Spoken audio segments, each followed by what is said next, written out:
I am Nick Garbis. As of Monday, I joined OneModel. And OneModel is a data analytics platform, and we have a booth in the other room. Please come by and see me or the team. I'll tell you all about it. Today, I'm going to focus on telling you about strategic workforce planning. Over the last couple of years, that has been my exclusive focus, which is unusual. A lot of people have this as a piece of their analytics agenda and otherwise. So I'm going to bring some stories from that experience and previous things.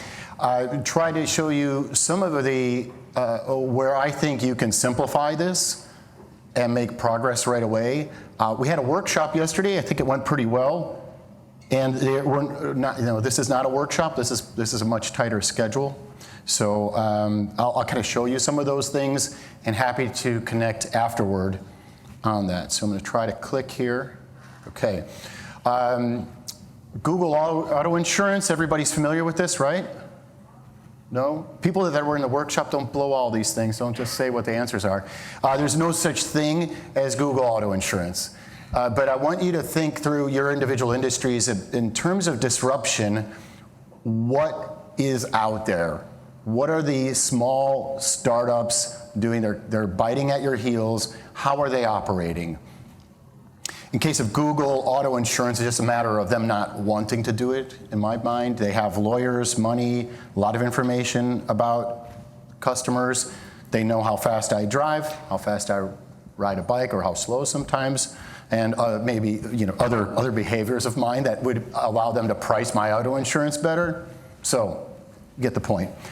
I'm convinced that all of us in this room and all of your HR business partners and your leaders need to know what these digital trends are. I'm not an expert on them. I'm not developing these technologies like Internet of Things.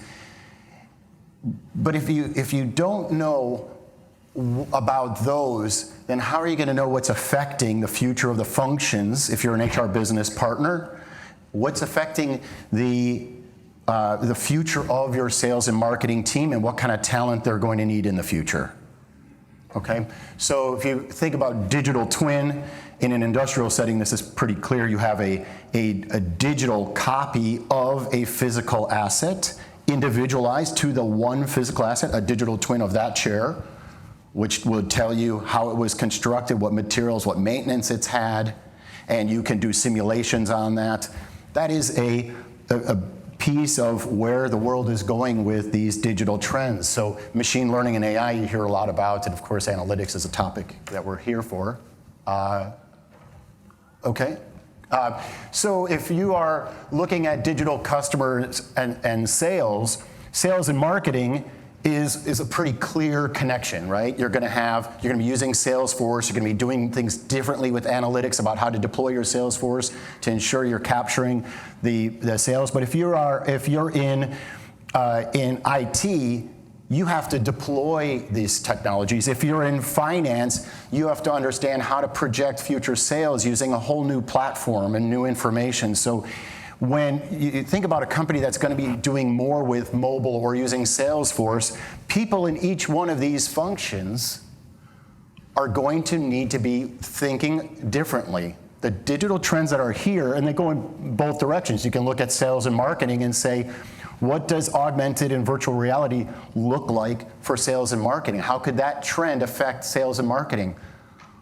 Well, you could put on a virtual reality goggle and walk through a power plant that has not yet been built, or one that's been built that you want to tour, but you don't feel like going halfway across the world to go see it. So your salespeople need to understand how to deploy these technologies, how to operationalize them, and then use it for the frontline salespeople to actually use that in a new sales process. So I drew all these lines in there, and every one I actually thought through a little bit to see, is there a legitimate story? But you can do the same thing. Think through the functions, think through the trends, and know that there are talent impacts. There's changing needs in terms of the mix of roles and skills of your workforce in the future, and your HR function absolutely has to have awareness on this. If you're an HR leader supporting finance, you have to know which of these trends are going to be changing the nature of work in finance. Robotic process automation, closing the monthly books in finance is going to look different in the next 5 years than it does right now, okay? Or somebody else is going to come in and start, leading that group. It's just there's going to be turnover if you don't, if those leaders don't keep up. So your HR function is going to be expected to go recruit for people that know this. They're going to have to understand these trends. So I think this is a non-negotiable in my mind. Make up your own list along the left. That's just a list that I put here.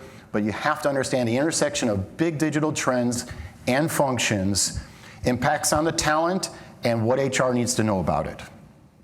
So this is a kind of groundwork for digital transformation stuff. I'm not going to ask you to draw this table out, but I'll give you an example of some of the things we did yesterday. Absolutely simplifying concepts of strategic workforce planning. What are the big initiatives that we are running in this firm? It might be a merger and acquisition. It might be a new product line. It might be new markets. It might be that we are going to change we're going to put sensors on everything and use IoT technology. What are those big business strategic initiatives? What's driving it? Is this that the customer needs, or there's digital, or is cost savings? What's driving those trends, and which functions are impacted? So this can help you to kind of get some structure to where's the business going and what are the talent implications. We're trying to work our way toward that. I think especially early on in strategic workforce planning, it really helps to have an easy story. And I believe that, and maybe this is a negotiation thing, but find a place where you have immediate and obvious agreement. So one of the ways we've done this is to say this, and I call this the 10-10-80 example, which is we've got 10% of our workforce, I don't really know the number, but just say what it is. 10% is in digital, 10% semi-digital, and 80% non-digital. That is our workforce today. What does that mean? Digital roles are easy to define, right? This is your software developers, it's your UX designers, it's your data scientists, your data engineers, it's all the people that are really kind of in the heart of your digital workforce and your digital strategies.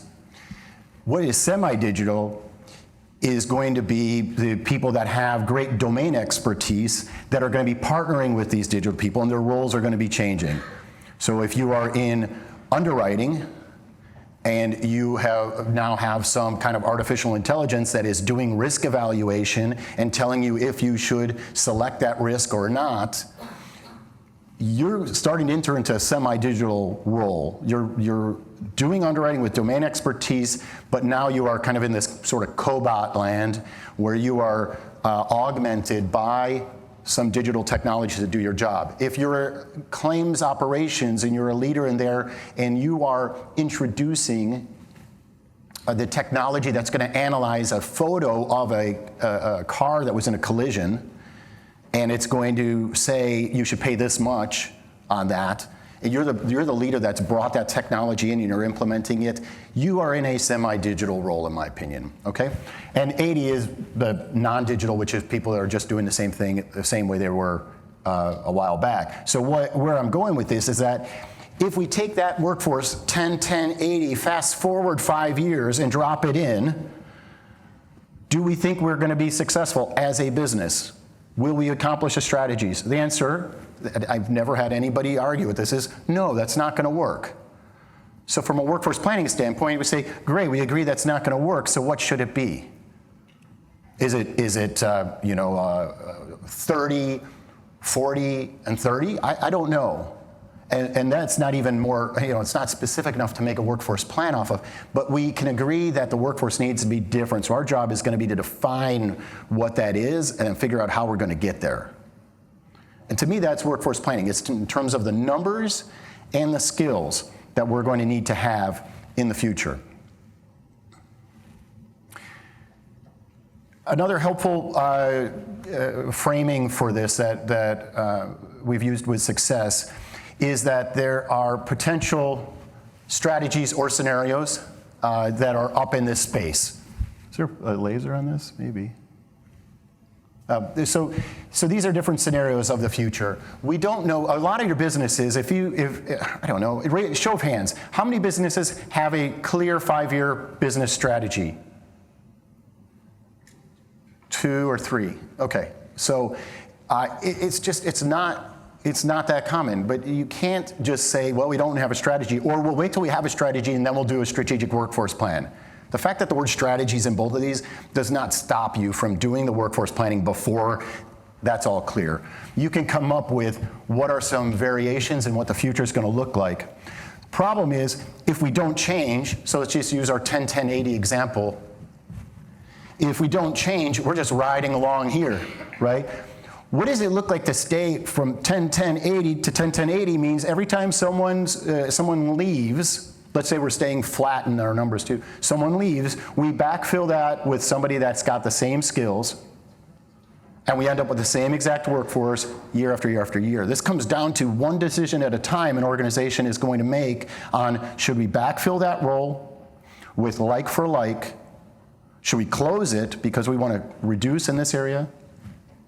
Should we backfill it with somebody who's got some of these new skills that we need?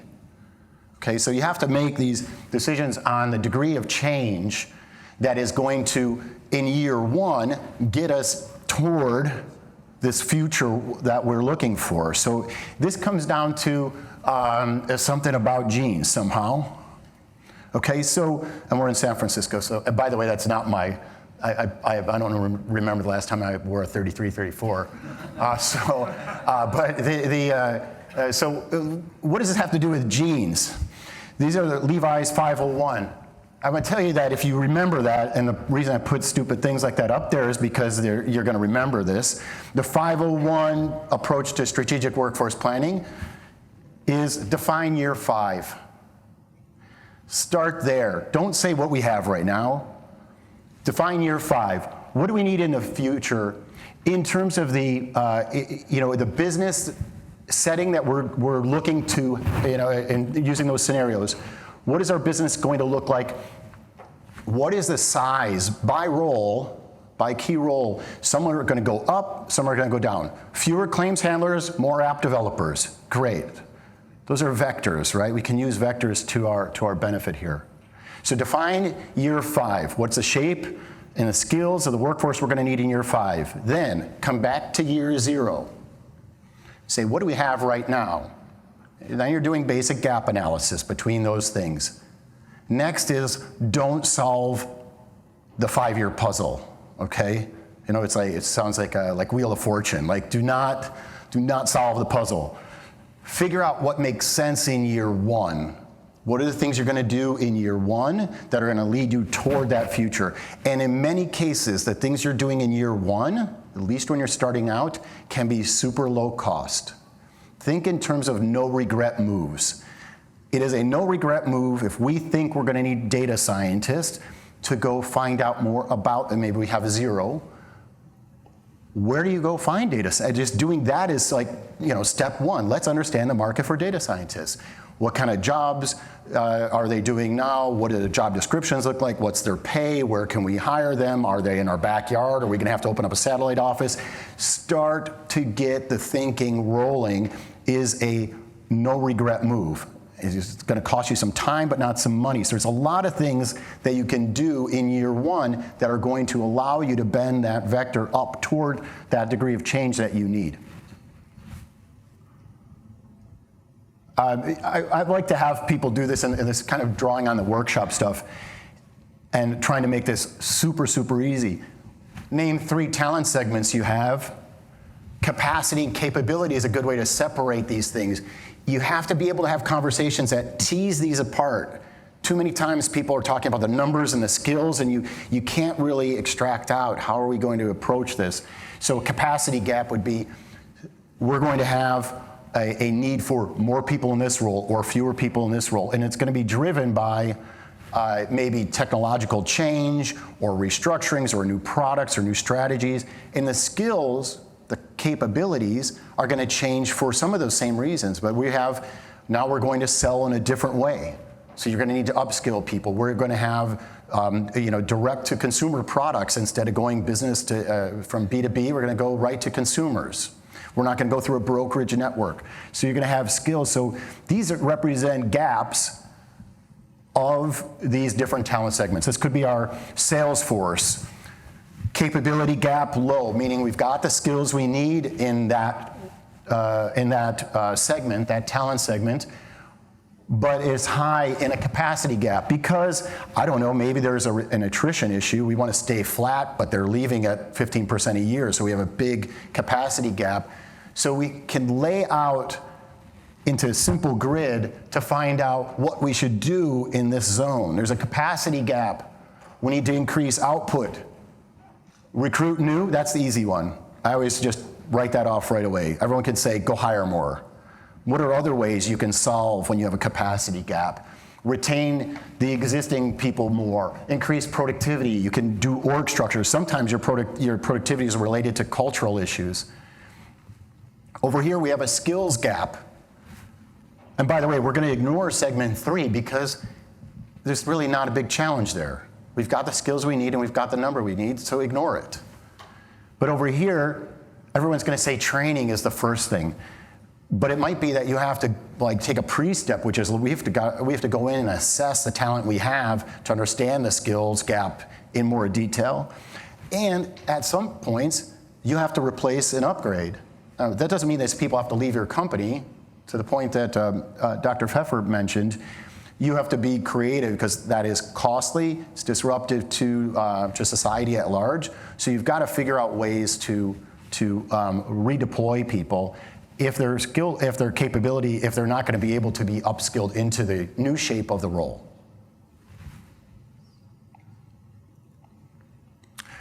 I want to put these up here because I'm going to share the slides, and so I figured that it would be helpful to have this up there. But I want to highlight a few things.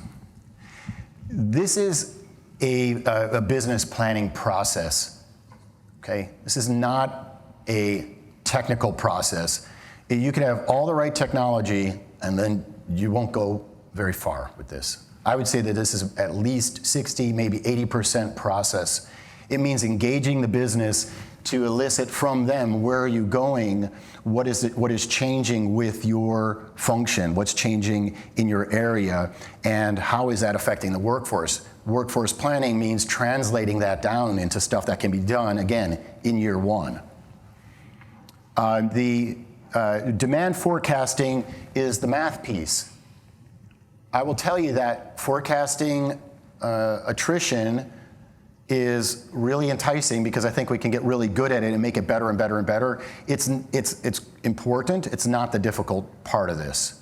Forecasting the demand is difficult. Saying, how much do we need to go up or down in this role? That's tough. And it's not, there are very few roles that you're going to just be able to throw an algorithm at that. So you have to deal with this uncertainty that we talked about, role by role. So you have, are we going to go up or down with claims handlers? Well, the person says down. Okay, by about how much? I don't know, maybe 20%. Okay, well, we have some research here that says that it's going to go down by 40%. All right, maybe it's something in between there. When do you think that's going to happen? And what are the things that need to happen in order for that change to take place? Oh, well, we're going to implement this technology. Great. Does the IT team know about that? Because that project that you are going to do in order to achieve this is going to require more UX designers, more Scrum Masters, et cetera. And so somebody has to cover the other side of the ledger. So you have to think about that role is going to go down because of some reason, some change, like automation, or there's contact centers that are going to introduce chatbots. Great. Who's introducing the chatbots? So you can't just have one person say, yeah, we're going to get all these efficiencies without asking those next level questions. So the demand forecasting on the numbers, start thinking in vectors. So direction and magnitude, just to bring you all back to geometry class, which is one of my favorite places. So direction and magnitude. And then you measure direction and magnitude as time goes by. You check. You say, we said we were going to go down by 20 people over here. We went up by 1. And, so we said that we're going to go down by 20 over like the next 12 months. and we went up by 1. Uh-oh. It's the wrong direction, wrong magnitude. Maybe we said we're going to go down by 20, we went down by 40. Also bad. So you have to start asking questions. So with workforce planning, you get a plan and you're not done. You have to have a monitoring and an operationalization of this that becomes part of the rhythm. I'll focus one other point on here, which is the leader sign-off and ownership. We had some discussions in the workshop yesterday. Who owns this thing? Who should do it? I will tell you that the business leader of that, whatever, that function, the leader of finance or the leader of FP&A, or it could be the CFO, it's just the leader of who's going to own that plan. They own the plan. How does that plan come to be?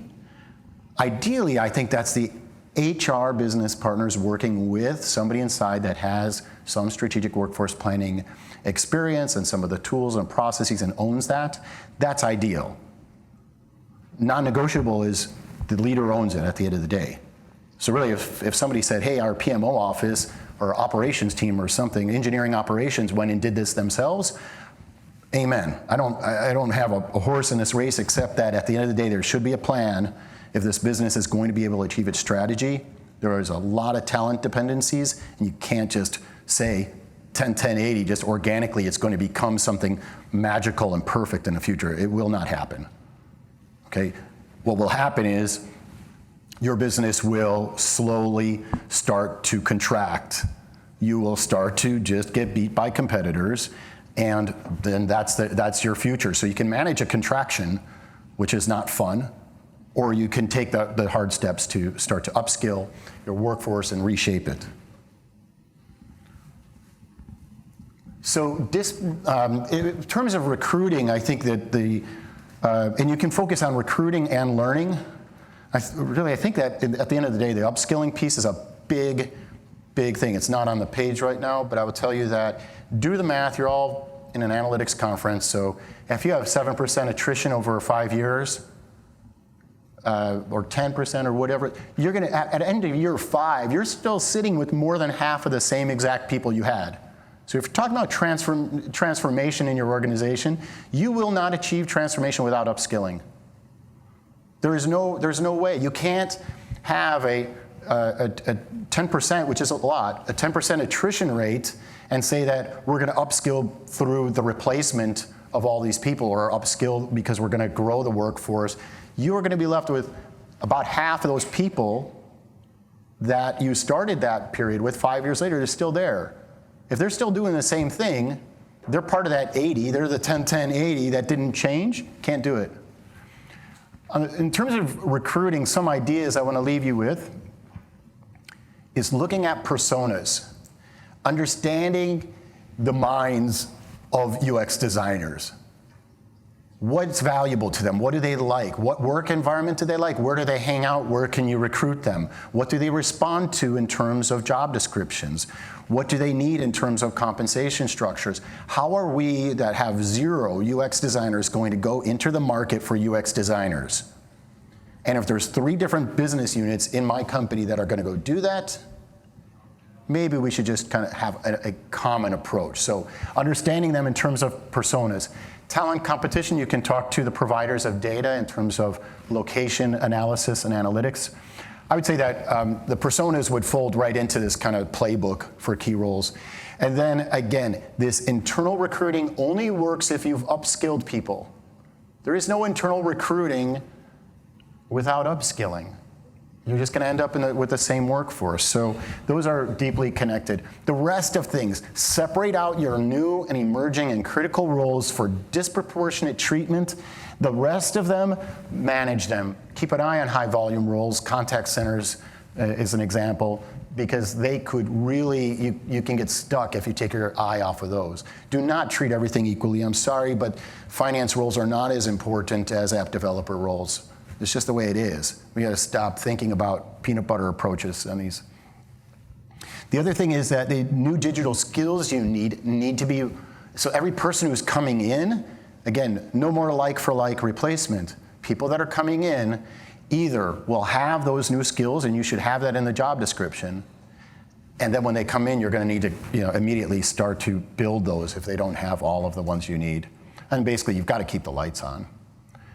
I think this is the closing piece, and I wasn't really checking. I think I've got a few minutes.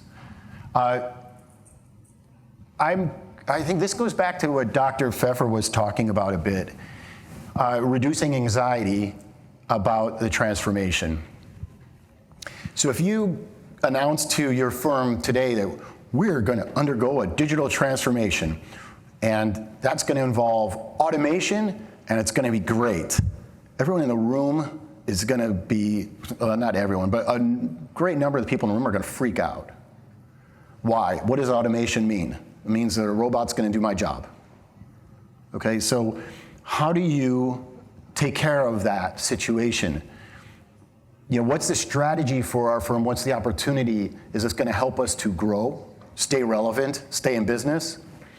What is our expected change on the workforce? What does it look like? We think the workforce is going to change like this. But then get it personal.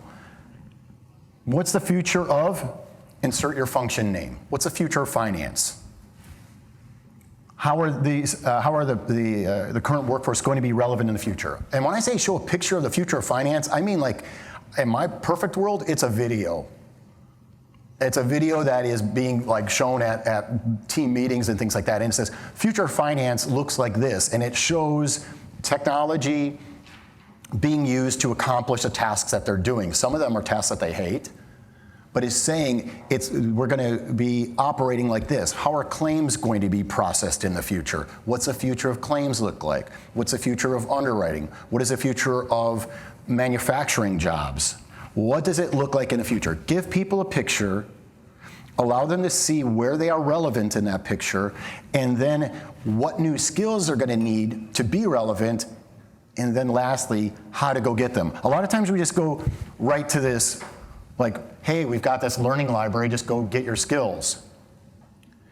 You miss all these pieces in between, and it's not going to work. You're not going to be able to upskill people by chasing them around and saying, you didn't complete this yet, you didn't complete this yet. It has to be, you have to find a way to motivate people to be part of the future in this transformation, motivate them to build the skills so that they can stay relevant, so they can be part of the future of function X. The areas that are going to have the most automation tend to have the highest turnover right now anyway. This is this is where the analytics and the math is going to come in and help you. Understanding what that gap's going to look like in the future will tell you, are we expecting to actually have a surplus, or can we manage this thing down with attrition? Let's go back to something we said before. If you're going to manage it down with attrition, it means when that job opens, you do not replace it with like for like. You can only use attrition as your friend if somebody goes and actually closes that position. It's one decision at a time. It's going to take controls to make it happen, but you have to watch each one of those. Otherwise, the system itself, led by a first-line manager, one by one, they will always backfill the position that just opened. So you need the disciplines in order to take advantage of that. Okay, so I'm going to wrap. I will tell you that our buddy Ross Sparkman, also known as Sparky since he's not here, this book, Strategic Workforce Planning, is kind of a wide survey of things related to strategic workforce planning. You will not be an expert after you read it, but you will see a broad view of the different ways that strategic workforce planning is applied. If you haven't looked at it, I get no money from it. I don't know what Ross gets from it, but he's still working, so it's probably not that much. Then David Green, and since we're here, this is kind of, you guys all know about that. The Lean Startup, I would say that and anything that's going to teach you about the rest of those digital trends that were on the left-hand side of the screen earlier.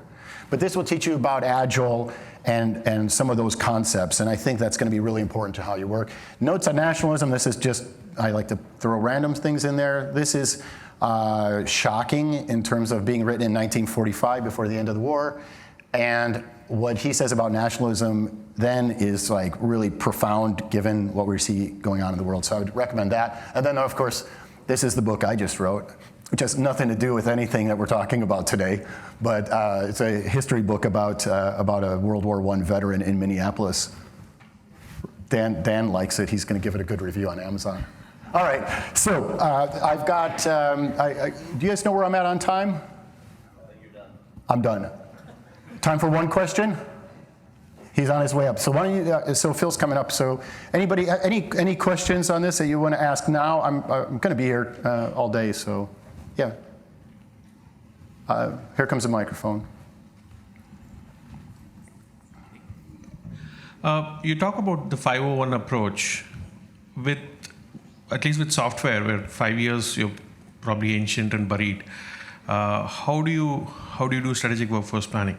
I would just bring it back to 3 years then. I would say there's going to be things you don't know, like Facebook. We're going to start a money, whatever, money transfer kind of service or something like that. That's going to just come out of nowhere. So you're not going to be able to predict those things. But in Facebook, there are things you could say, next few years, what do we want to see happen? We want to grow this. This is our growth business. We expect it to be. You're going to be able to pull some of those things out. And if you're looking inside, let's say, the finance function, you can say, what does finance look like in the future? And is it going to be bigger or smaller? And then, let's say Facebook, they're going to say, well, it's going to be bigger. Okay, by about how much? Okay, great. Now, what's changing about the skills you need in the roles? So I would say adjust that to 501. I don't know if Levi's makes a 301 gene, but if they do, we'll put that up there right next to it. We'll say, and if you're in technology, you get to wear 301s. Everybody else, 501s will work.